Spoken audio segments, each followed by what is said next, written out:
Hi అండి, అందరూ ఎలా ఉన్నారు? బాగున్నారా? ఈరోజు మనం ఒక రెసిపీ కోసం మాట్లాడుకుందాం. అదే అండో ఎగ్ పునుగుల కర్రీ.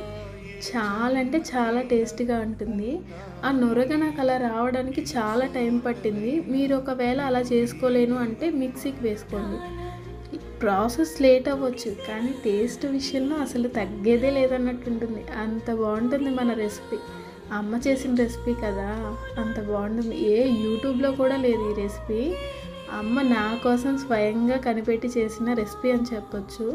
మా ఇంట్లో వాళ్ళకి ఇది చాలా ఇష్టం. ఈవెన్ మా అక్క, మా చెల్లెలు, నాకు అయితే ఫేవరెట్ అని చెప్పొచ్చు. నాకైతే ఈ రెసిపీ అంత బాగుంటుంది. మీకు వీలైతే ఒకసారి ట్రై చేయండి. ఇది ఎలా చేయాలి ఏంటి అంటే లాంగ్ వీడియో ఉంది, అదొకసారి మీకు చూస్తే మీకు ఐడియా వస్తుంది. కర్రీ మాత్రం అసలు అద్భుతం అని చెప్పొచ్చు, అంత బాగుంటుంది. సబ్స్క్రైబ్.